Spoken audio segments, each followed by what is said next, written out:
Refugiadas o escondidas, ¿qué pasa en nuestras vidas para que tengamos que refugiarnos o que escondemos? Cuando viene estáis tímidas hoy, cuando viene algo a nuestra vida, las pruebas, muy bien, cuando vienen las pruebas a nuestra vida, cuando viene la prueba a nuestra vida, entonces o nos refugiamos en el Señor o nos escondemos. Y quiero hoy marcar muy claramente la diferencia y ver cómo debemos de actuar en cualquiera de las situaciones. Mirad, la palabra, para eso vamos a ver lo que es la prueba. ¿Qué es una prueba? Comúnmente conocemos una prueba como esas situaciones que vienen a la vida del hombre, de cualquier persona, que vienen pues por situaciones de la vida, ¿vale? Enfermedades, carencia de cualquier tipo, o sea, de trabajo, carencias emocionales, todas las cosas que sentimos que es un peligro para nuestra vida. Eso es una prueba que viene a nuestra vida. Y la palabra prueba suele ser esto, ¿no? Lo asociamos con, resumirlo muy claro, con tribulación o con problemas, ¿vale? Eso es una prueba. Pero la palabra prueba también se utiliza como no quiero utilizar la palabra prueba otra vez, para conocer, evaluar el compromiso de alguien, el rendimiento de alguien, el valor de alguien o de algo. Entonces vemos que la palabra prueba se refiere a los problemas que vienen a nuestra vida, o también la utilizamos para cuando se prueba una cosa, se pone a prueba. A los exámenes les tenemos pánico, ¿verdad? ¿Quién no le tiene miedo a un examen?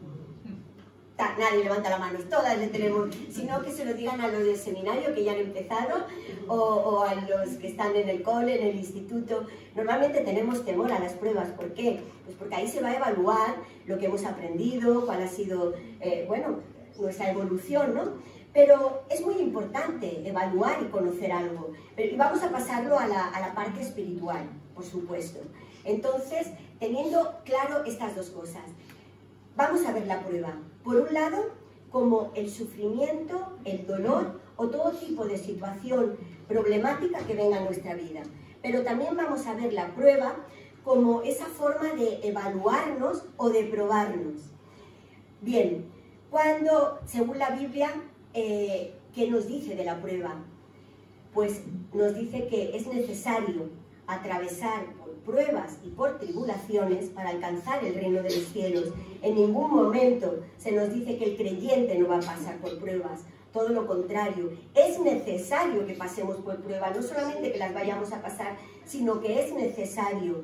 Mirad, en 1 de Pedro 1, versículos 6 y 7, son dos versículos que completan mucho la idea de la prueba, tanto a nivel de problemas como a nivel de evaluar.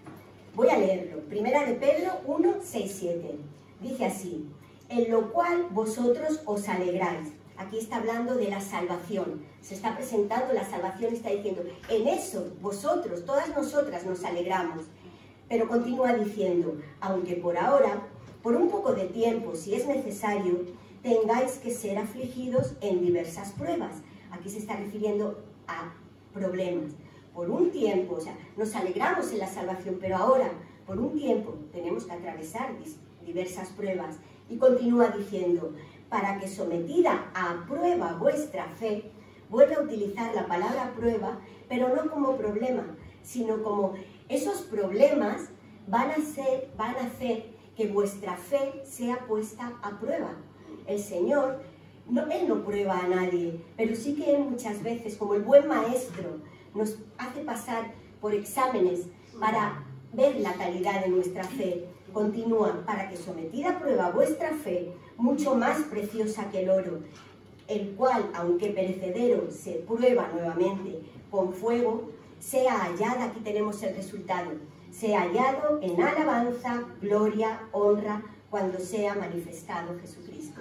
Vemos aquí como nos dice claramente, nos indica la palabra prueba con estos dos sentidos. Ahora lo voy a leer sin interrumpirme a mí misma explicándolo. Estar atentas. Dice, en lo cual vosotros os alegráis, aunque por ahora, por un poco de tiempo, si es necesario, tengáis que ser afligidas en diversas pruebas. para que sometida a prueba vuestra fe, mucho más preciosa que el oro, el cual, aunque perecedero, se prueba con fuego, sea hallada en alabanza, gloria y honra cuando sea manifestado Jesucristo. Amén. Amén. Y conocemos muchos personajes de la Biblia que atravesaron pruebas. Uno podría ser, por ejemplo, Pablo. Pablo tenía una vida cómoda, tenía un gran estatus social, sin embargo, cuando él eligió seguir a Cristo, toda su vida fue acarreando prueba tras prueba tras prueba. Quizá el que más conocemos, seguro que estáis, os lo pregunto y es común, alguien que padeció grandes pruebas. Job, muy bien. Job quizá es el personaje que más se caracteriza por todas las pruebas que tuvo que pasar sin un respiro, una tras otra tras otra. Sabemos en este caso qué es lo que ocurre. Satanás le pide a Dios, Dios está diciendo, mira mi siervo es fiel a mí, mi siervo es espiritual, mi siervo es un hombre justo. Y entonces Satanás dice, claro, como no lo va a ser si lo tiene todo, déjame probarle. Vamos a ver, es muy fácil tener fe, pero déjame que yo lo pruebe, que pase por una serie de pruebas a ver si sigue siendo de la misma manera. Y bueno, todas conocemos la historia. Y Job tuvo muy claro cuál era el propósito de la prueba. Y hay un texto precioso, bueno, hay muchos en el libro de Job, pero donde vemos como él sabía, llegó a entender por el motivo que el Señor le estaba dejando pasar por la prueba. Job 23:10 dice, mas Él conoce mi camino. O sea, el Señor conoce mi camino. ¿A qué se refiere con mi camino? El Señor me conoce desde que yo era un embrión en el vientre de mi madre. El Señor ha conocido toda mi vida hasta hoy. Y el Señor sabe lo que a partir de hoy, yo no lo sé, pero a partir de hoy voy a pasar. Él conoce todo mi camino y dice, me probará. Él sabe quién estaba dejando que fuera probado. Ni siquiera se lo atribuía a Satanás. A veces le damos un poder que no se merece. Satanás no nos roba nada, Satanás no lo quite. Si algo nos toca es porque Dios se lo ha permitido. Dice, me probará, pero continúa diciendo, y saldré como el oro. Por grande que sea la prueba, y qué prueba más grande que aquí que casi todas sois madres, sino hermanas, tías, perder un hijo, en el caso de tantos hijos, perderlo todo. Pero él sabía que era una prueba, que Dios quería evaluar su fe y sabía cómo iba a salir aprobado, iba a salir aprobado como el oro. Y ahora vamos ya de lleno a ver, cuando pasamos por estas pruebas, hay dos razones, ¿vale? Hay dos razones de la prueba. La primera, y la más conocida, es cuando la prueba viene a nuestra vida. Como estamos en este mundo, en el mundo tendréis aflicción, pero confiad, yo he vencido al mundo. Adán y Eva pecaron, llegó el pecado al mundo, y aunque tenemos una promesa, el pecado está aquí, y por causa del pecado viene la muerte, viene la enfermedad, vienen las crisis, viene todo tipo de cosas. Y esta es la prueba que podríamos decir que es la ajena a nosotras. Yo no he hecho nada y me viene la enfermedad. Yo no hago nada y se derrumba mi familia. Yo no hago nada y todo lo que está a mi alrededor lo pierdo. Esto nos pasa a lo largo de la vida. A veces hasta incluso decimos, pero si soy fiel al Señor, pero si... Y viene la prueba a tu vida. Entonces ahí es muy fácil refugiarte en el Señor. Muy fácil entre comillas. Luego lo vamos a ver. Pero ¿cuál es el otro situación en la que nos vemos metidas en las pruebas? Pues esta situación es cuando somos nosotras las que nos metemos en ellas. Por nuestros errores, por nuestro pecado. Porque no hemos sabido hacer lo que debíamos hacer, o no hemos hecho lo que debíamos, o lo que no debíamos, eso hemos hecho. Y nos vemos en medio de una prueba tremenda que decimos, es que yo me lo he buscado. Entonces los resumo de esta manera. Una vez, ¿por qué viene la prueba? Porque ella viene a tu vida. ¿Cuál es la otra? Yo me estoy metiendo en la prueba. Y pensemos todas, ¿no? Que nos sea esto de reflexión. Bien, la prueba que Dios permite, ¿cómo debemos reaccionar ante las pruebas? ¿Vale? Ya sabemos que hay dos tipos de prueba. La que viene a mi vida y la que me meto yo en ella. ¿Cómo reacciono ante ellas? Pues bien, cuando la prueba viene a tu vida, la manera de reaccionar es así. refugiándonos en el Señor. La teoría es muy fácil, todas la conocemos. La práctica ya es otra cosa, que con la ayuda del Señor la hacemos. He resumido en 4 puntos cómo solemos reaccionar o cómo deberíamos, ¿vale? Cómo debemos reaccionar cuando la prueba, sea la que sea, viene a nuestra vida. En primer lugar, buscamos al Señor. Viene cualquier tipo de prueba a tu vida, la que tú ahora estés pasando, ¿y qué haces? Clamas al Señor. Señor, te necesito. Señor, mira esto. O sea, clamo a ti, te busco, necesitas ayuda, necesitas una solución y buscas al Señor. En segundo lugar, confías en Él. Ya te has presentado delante de Él, ya la has pedido, y aunque la prueba no pase, como decía nuestra hermana Reina, seguir orando por mí. A veces la prueba no ha pasado, necesitas seguir clamando a Dios, pero ya has llegado en la faceta que has clamado y ahora ya confías, aunque sigas pidiendo, pero tienes puesta en el Señor tu confianza. En tercer lugar, nos dejamos en sus manos. Tu mente está confiada en el Señor, pero además ahora te dejas en sus manos. Señor, he puesto mi prueba delante de ti.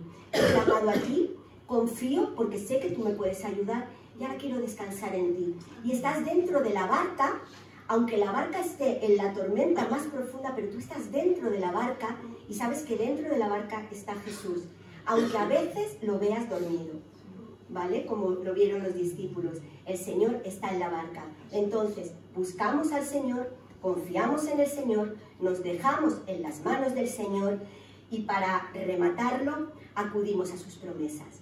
Cuando tu fe tambalea en esos momentos que tengo confianza pero ahora la he perdido, que estoy en las manos del Señor pero ahora parece que el Señor se ha dormido, entonces me cojo a sus promesas.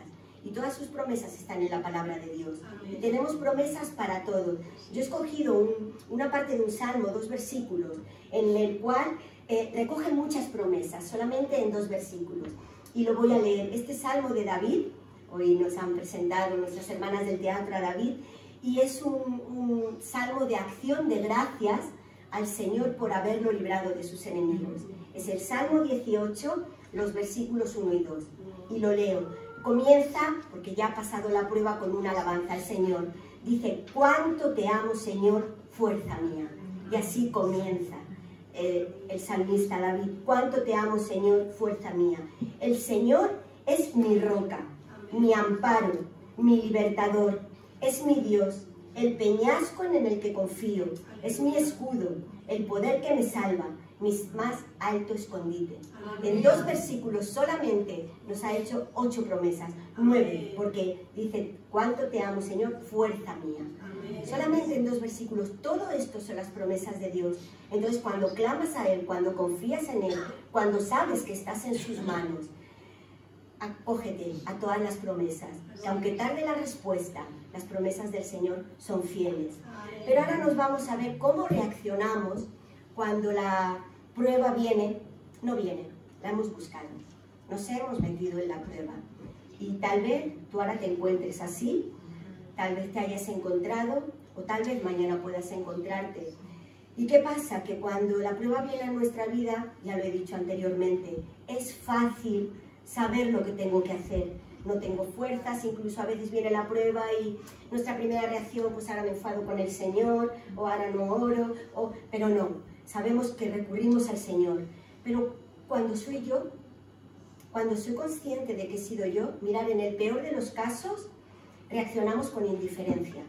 Y ese es el peor de los casos, porque ahí vemos que todavía no hay conciencia de pecado y no hay arrepentimiento. Pero cuando tú ya, aún metida en medio de la prueba, sabes tu condición y sabes que necesitas ayuda, porque esto es como cuando te metes en tierras movedizas. Bueno, yo nunca me he metido, ¿no? No estaría aquí, pero no, se ve que cuanto más pataleas, ¿verdad?, más te hundes, hay que estar quieto. Esto ocurre con el pecado, con los problemas que nosotros nos metemos. Cuando tratamos de arreglarlo, más nos hundimos. Tenemos que recurrir al Señor. Pero ¿qué pasa? Que cuando yo me he metido en la prueba, ¿qué pienso? Pues siento vergüenza. Y no a lo mejor ante los demás, porque puede que los demás no sepan lo que yo estoy pasando, lo que yo estoy haciendo, pero sí siento vergüenza delante de Dios, porque yo sé que Dios me ve, yo sé que Dios conoce mi caminar, y entonces me avergüenzo, y no puedo clamar a Él, porque siento vergüenza, ni siquiera de presentarme, cerrar mis ojos y apartarme en un lugar a solas con Él. Y en esta vergüenza siento que no soy digna. ¿Cómo voy a pedirte, Señor, sácame de esta prueba si me he metido yo? ¿Cómo voy a tener la poca vergüenza de encima pedírtelo? ¿Te puedes sentir así? Sentirte, no soy digna. ¿Cómo voy a pedir? No siento tu amor. Porque, ¿cómo voy a sentir tu amor? No me lo merezco. No me merezco tu amor. Solamente estoy expectante a ver por qué lado va a llegar tu castigo. Por qué lado va a llegar tu disciplina. Y llega un momento en el cual ya no solo estás en la prueba, sino que estás en la desesperanza. Ha llegado tal profundidad de dolor a tu vida que no eres capaz de acudir a Dios. Y vienen estas preguntas. Por ejemplo, ¿cómo nos enfrentamos ante el error? ¿Cómo podemos enfrentarnos ante un error nuestro? ¿Qué debemos hacer?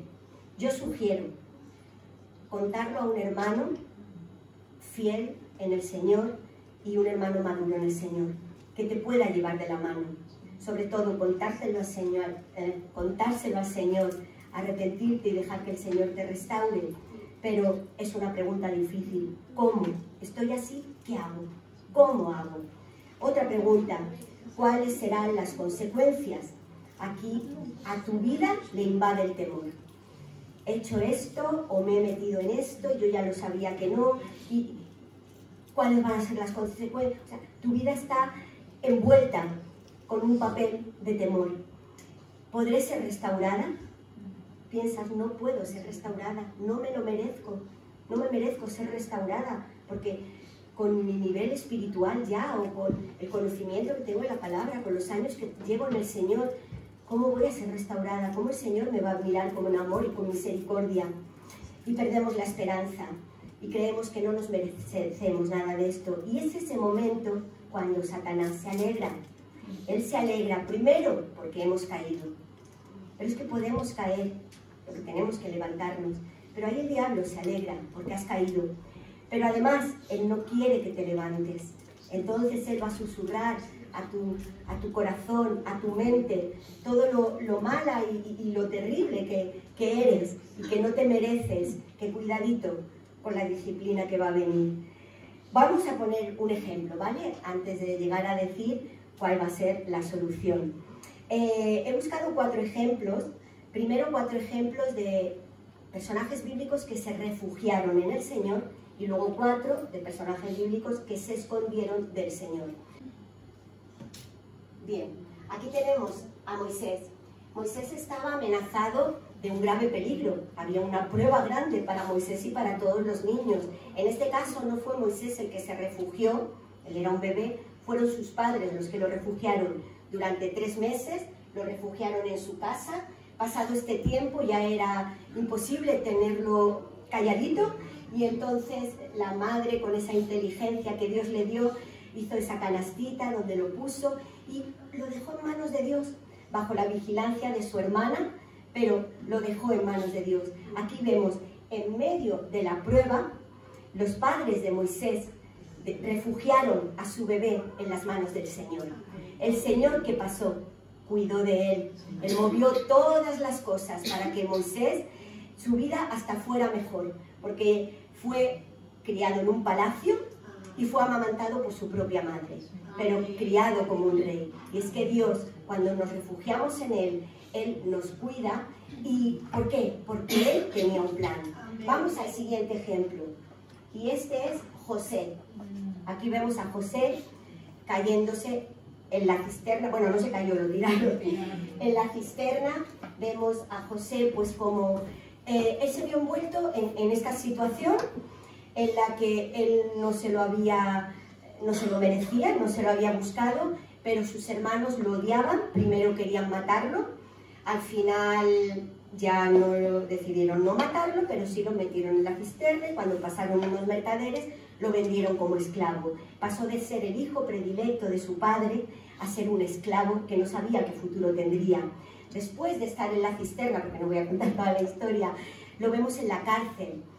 Él, por un periodo de tiempo, después de que es vendido como esclavo, cae en una buena casa, haya gracia delante, porque él era un hombre de Dios, delante de su Señor, pero también por circunstancias ajenas a él e injustas, acaba 3 años en la cárcel.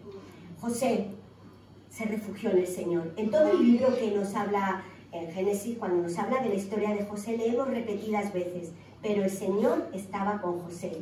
Y seguimos leyendo, pero el Señor estaba con José. Si no leerlo, no sé cuántas veces dice lo mismo, porque José se refugió en el Señor. Y el Señor lo guardó porque tenía un plan.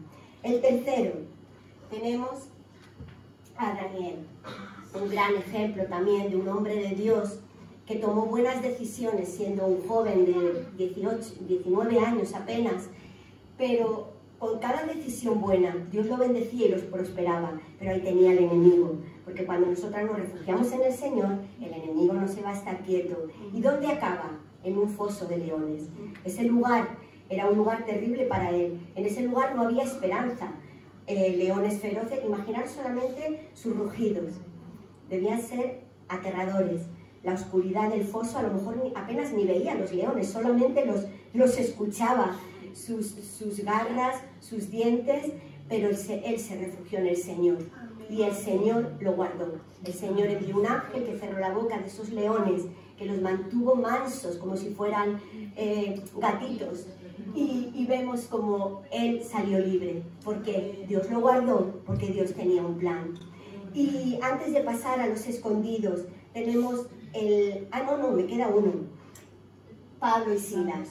Pablo y Silas.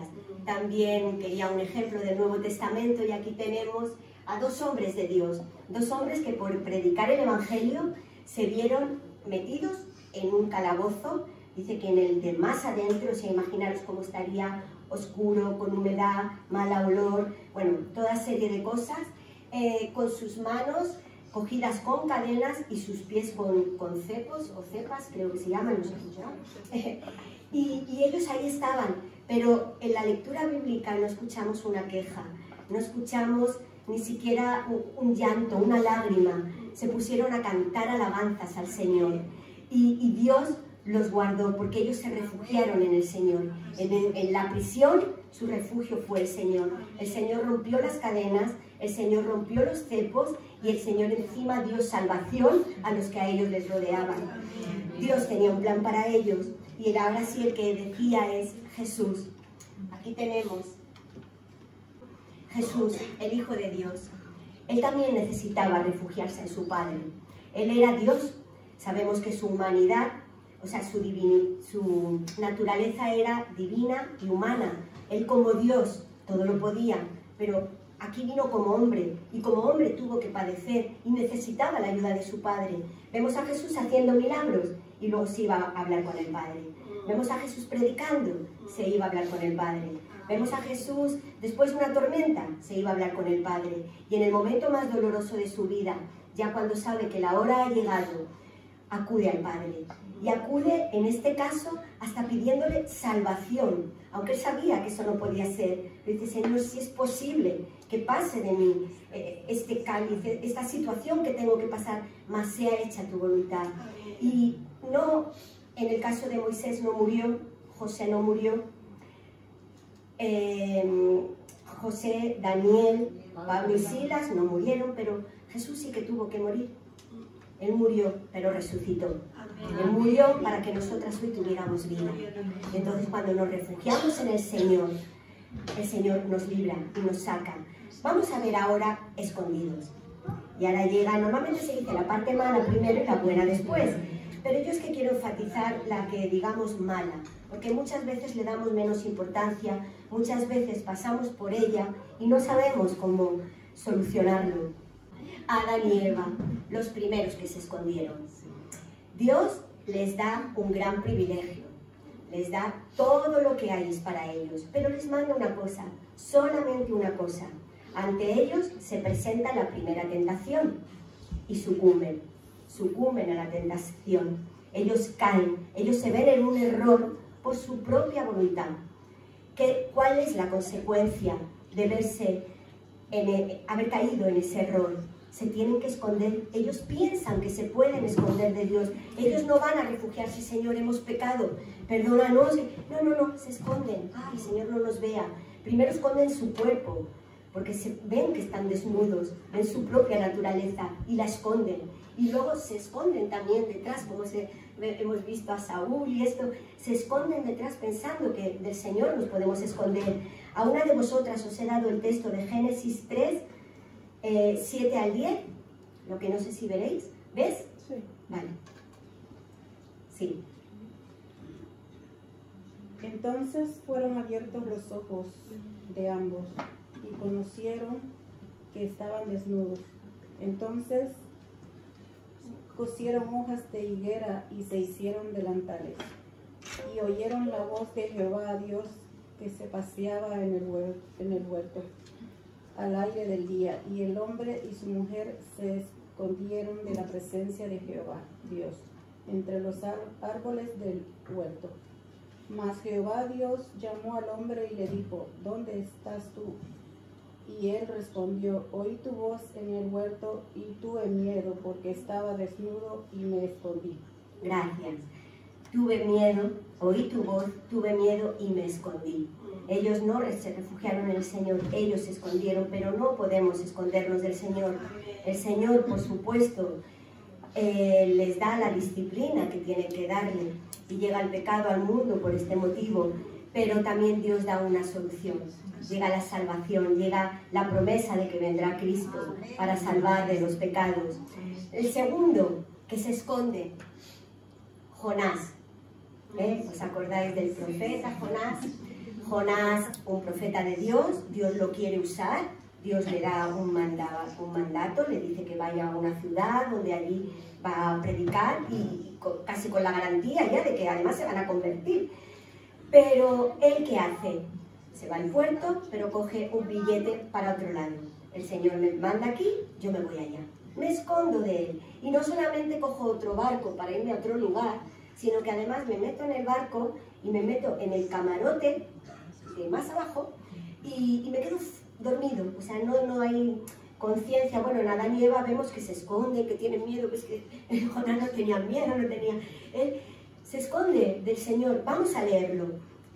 Jonás 1:3 y el versículo 3 y luego el versículo 5. Fanny. Sí. Y Jonás se levantó para huir de la presencia de Jehová a Tarsis y descender a Jope. Y halló ahí una nave que partía para Tarsis y pagando el pasaje entró en ella para irse con ellos a Tarsis, lejos de la presencia de Jehová. ¿Ves?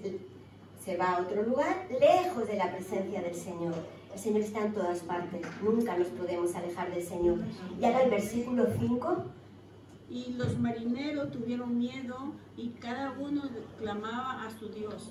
Y echaron al mar los enseres que habían en la nave para descargarla de ellos. Pero Jonás había bajado al interior de la nave y se había echado a dormir. Muy bien, aquí vemos cómo la reacción hasta de los que no conocían al Señor, clamaban a sus dioses, pero Jonás ni siquiera reaccionó de esta manera. Otro que vamos a ver es otro ejemplo, Elías. En el caso de Adán y Eva vemos desobediencia, en el caso de Jonás vemos desobediencia, en el caso de Elías no hay desobediencia. Elías estaba superado, había llegado a un punto de su vida que le había superado el temor, que le había superado el cansancio. Él no podía más, él no había hecho nada malo. Al contrario, eran tantos los ataques que quizá en ese momento el nivel espiritual no lo vio con esa fe porque su parte emocional no podía, llegó a enfermar y llegó a tener una depresión. ¿Y qué es lo que hizo? En este caso no se refugió en el Señor, se escondió también. Vemos como él va por el desierto y llega debajo de un enebro y allí se sienta, no se esconde del Señor en el sentido de que él se pone a hablar con Dios, pero no le pide, Señor, mira cómo estoy, levántame, no le dice, Señor, mira cómo estoy, quítame la vida. O sea, yo ya no quiero vivir, ya he llegado al tope de mis fuerzas, ya no puedo más. Y el Señor, en su gracia, no le dice, eres un inútil, vaya el nivel espiritual que tienes, no tienes fuerzas, no.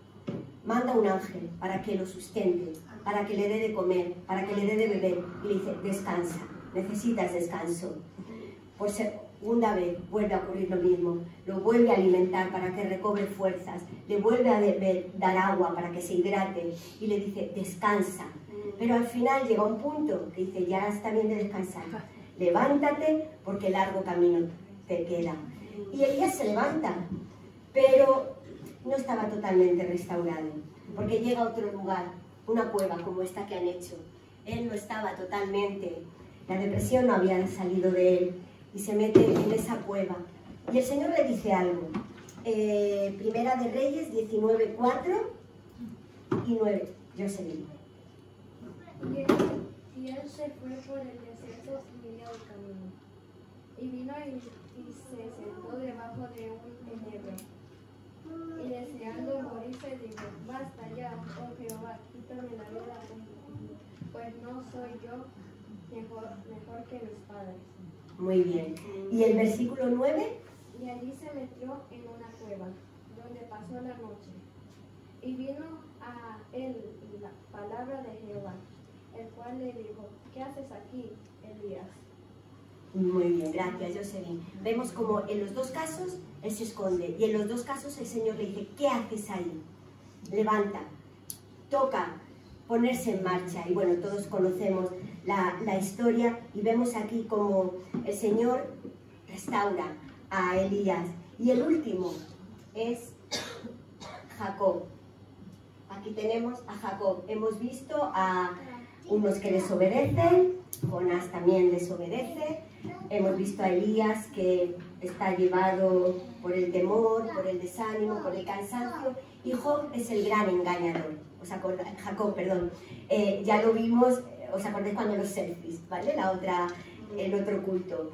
Y bueno, pues aquí vemos como él, por causa de haber engañado a su padre, también a su hermano, le toca huir, porque después de ese engaño, él obtiene ilícitamente la bendición que no le correspondía a él, aunque por voluntad divina, pero Dios hubiera utilizado desde luego que otros medios. Y cuando ya su padre se da cuenta del engaño, también Esaú, ¿qué hace Rebeca, la gran inventora? Pues lo leemos en Génesis 27, 43. Jenny. Ahora pues, hijo mío, obedece a mi voz, levántate y huye a casa de Labán, mi hermano de Harán. Mi hermano en Harán. Muy bien. Vemos aquí cómo tiene que huir, tiene que esconderse de su hermano, tiene que dejar toda su comodidad, toda su casa, y tiene que irse a un lugar lejano. Por la gracia de Dios, siempre vemos la gracia de Dios. La hemos visto en Adán y Eva, Dios da salvación.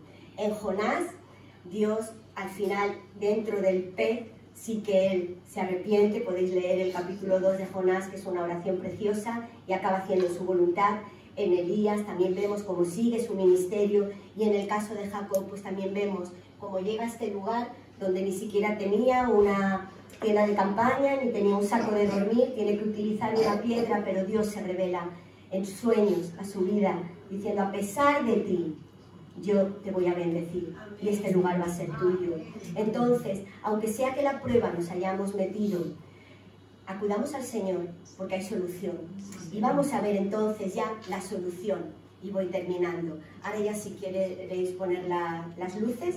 Pues bien, vamos a ver la solución si te has refugiado en el Señor. Si la prueba ha venido a tu vida, ¿vale? Por causas ajenas a ti, hay solución. ¿Cuál es la solución? Mirad, primero, hay una seguridad. Cuando viene la prueba a nuestra vida, no olvidéis que tenemos una gran seguridad. En el Salmo 32:7 dice, tú eres mi refugio, me guardarás de la angustia. Sea cual sea la prueba que estés pasando, el Señor es tu refugio, y el Señor nos va a guardar de la angustia. En segundo lugar, hay una condición. ¿vale? Tenemos la seguridad, pero hay una condición. Esa condición la encontramos en el Salmo 91, versículos 1 y 2. El que habita al abrigo del Altísimo morará bajo la sombra del Omnipotente. ¿Cuál es la condición? Habitar al abrigo del Altísimo. Si tú estás pasando pruebas, tú tienes la seguridad de que Dios es tu refugio, pero para eso tienes que vivir con Él. El que habita al abrigo del Altísimo morará, o sea, habitará bajo la sombra del Omnipotente. Y continúa, diré yo al Señor, esperanza mía, castillo mío, mi Dios en quien confiaré. Entonces vemos que hay una seguridad, que hay una condición y en tercer lugar hay una promesa. Y esa promesa es Efraín. Y ahora diréis, ¿quién es Efraín? ¿Quién sabe quién era Efraín?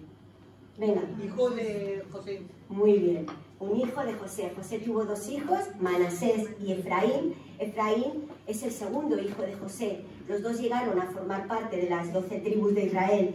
Y el nombre que José le dio a sus 2 hijos, pero voy a ceñirme en Efraín, es el nombre que le dio porque tenía un significado ese nombre. Por eso he dicho, la tercera cosa, primero hay una seguridad, el Señor es nuestro refugio. Segundo, hay una condición, habitar bajo sus alas, habitar con Dios. Y en tercero hay una promesa, Efraín significa. Y llamó el nombre del segundo Efraín, porque dijo, Dios me hizo fructificar en la tierra de mi aflicción. Y es que en la tierra de tu aflicción, sea cual sea la aflicción, dure lo que dure la aflicción, sea cual sea el resultado de la aflicción, el Señor te hará fructificar.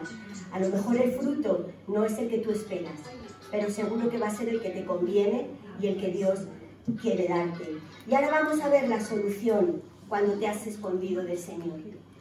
No tengo cómo presentarme delante de Él, tengo vergüenza, no soy digna de que su gracia me mire, ni su amor, pero el Señor te dice que sí.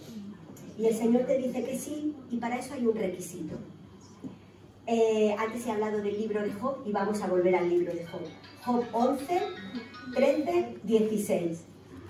Escuchad bien, dice así. Si tú dispusieres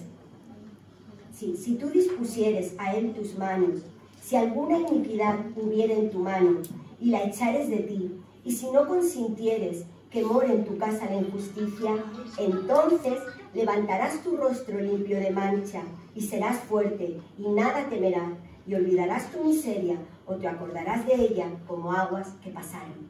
¿Cuál es la condición? Si tú dispusieres tu corazón, si tú dispones tu corazón, si aunque hayas caído, tú te arrepientes, Señor, yo sé lo que he hecho. A lo mejor aún estás ahí, porque el pecado o cualquier prueba en la que nosotras nos metemos es como una tela de araña. ¿Habéis visto algún insecto? En la tela de araña se queda pegado y no hay manera. Al contrario, cada vez que patalea está más pegado y ves la araña amenazadora para comerte. Y tú te puedes sentir así si es que no hay solución, pero el Señor te dice sí, si dispusieres tu corazón, si extendieres a Él tus manos, si hay alguna iniquidad en tu mano, échala de ti, y no consientas en tu casa la injusticia. Y entonces la promesa, tu rostro será limpio de mancha. Y es que el Señor tiene restauración. Hay una esperanza. Esa esperanza la encontramos en Jeremías 31-35. Dice, porque satisfaré el alma cansada. Está hablando de recuperación. Hay recuperación. Satisfaré. O sea, el alma cansada son aquellos sentimientos, es ese peso que hay en tu espíritu por todo el mal que estás viviendo. Y eso, esa alma cansada en la que ya tú no puedes ni acudir a Dios, el Señor te dice, yo la voy a satisfacer, yo voy a darle recuperación, yo voy a recuperar ese sufrimiento, yo voy a dar recuperación a esa angustia, yo voy a dar recuperación a ese pecado, yo voy a curar todas esas heridas. Y hay una seguridad en el mismo texto, dice, y satisfaré el alma cansada, y dice, y saciaré toda alma entristecida. Hay una seguridad. Tu alma entristecida por tu situación, por lo que has perdido por el camino, el Señor la va a saciar. ¿Qué es saciar? No vas a tener carencia de nada. No esperes solamente el castigo. Puede que venga el castigo. Dios es un Dios que dice que al que ama disciplina. Tenemos que tener temor de Dios, pero no temor a Dios, temor de Dios. Y tenemos que esperar en su misericordia, en su gracia. En este momento nos podemos imaginar tu vida como en los dibujos cuando está el angelito y el demonio, ¿vale? Pues el demonio te va a decir, no hay reconciliación para ti, no hay restitución, no hay perdón, no hay salvación. Entonces tú te paralizas, no puedes orar, no puedo porque no puedo, no soy digna. Pero entonces el Señor te dice, hay perdón, hay restitución, hay solución, hay salvación. Entonces no olvidemos eso, sea que ahora te sientas refugiada, o sea que te sientas que estás escondida, las promesas del Señor son las mismas. Y esa promesa que he leído en el Salmo 18, 1, 2, la voy a leer nuevamente, porque la he leído como solución al refugio. Pero es que tú te puedes esconder refugiándote en el Señor también. Y lo leo de nuevo. Dice, ¿cuánto te amo, Señor, fuerza mía? El Señor es mi roca, mi amparo, mi libertador, es mi Dios, el peñasco en el que me refugio, es mi escudo, el poder que me salva, mi más alto escondite. Y cada una de estas cosas, lo voy a decir muy breve. La roca, aquí está hablando de que el Señor te ha dado estabilidad a tu vida. Ahora oímos de muchos terremotos, no sé si habéis oído, hay muchos terremotos, huracanes, volcanes, o sea, está la tierra que no es nada sólida ni nos da nada de seguridad. Hoy estamos aquí, mañana está esto temblando, pero el Señor es nuestra roca. Con Él no temblamos, por difícil que sea la prueba. Él nos da estabilidad, Él es inconmovible, Él no se mueve. En segundo lugar, mi amparo. ¿Qué es el amparo? Alguien que te ampara es alguien que te protege, alguien que te favorece. ¿Habéis visto alguna vez o os ha pasado? Están niños jugando, ¿vale? Entre ellos están vuestros hijos, nietos, sobrinos, lo que sea. Y tú estás hablando con el adulto, ellos están peleando o están jugando al pilla-pilla y de pronto viene uno, el que es tuyo, ¿no? Por algo te toca más, y viene y te coge de las piernas. ¿No os ha pasado nunca? ¿O no habéis visto esa imagen? Te coge de las piernas y entonces el otro se queda así. Vale, ha venido a refugiarse ante su madre, o abuela o lo que sea. Ha venido a refugiarse, en realidad no hay ningún tipo de seguridad, pero al otro ya lo ha parado. Y es que cuando nosotros estamos en la prueba, sea que la prueba haya venido, o sea que la prueba nos la hayamos buscado, cógete al Señor y el enemigo se quedará quieto, porque no puede engañarnos. Dice, mi peñasco. El peñasco es una roca mucho más alta en un lugar mucho más alto. ¿Os acordáis del hombre que puso su casa sobre la roca? Vendrán vientos, tempestades, ríos, pero esa casa no se moverá. Él es nuestra roca, nuestro peñasco, nuestro escudo. El escudo nos protege y nos defiende. Tú estás con una prueba que ha venido a ti, o en una prueba en la que tú te has metido, pero el Señor es tu escudo. El Señor te va a proteger de los dardos que el enemigo te quiere enviar. Poderoso, sabemos, su poder es inigualable, no hay límites. Para Él no hay ni prueba demasiado grande, ni pecado demasiado grosero para Él. Él puede con todo. No dejes que nada te paralice. Él puede con todo. Con la prueba, con el pecado, con cualquier situación. No dejes que el enemigo nos engañe. Mi escondite. No que me escondo, no. Él es mi escondite. Él te dice, otra vez, los niños, ¿no os ha pasado también alguna vez? Bueno, a mí me ha pasado, lo has visto, que están jugando al escondite y tú como mayor los estás mirando y siempre está el chiquitito o el más, bueno, el más buenazo, ¿no? Que se queda así, de que te van a ver. Y entonces dice, escóndete aquí. Y tú le ayudas a esconderse. El Señor nos dice eso, escóndete aquí. Aquí estoy yo, aquí vas a estar seguro, porque yo estoy contigo. Y con esto termino.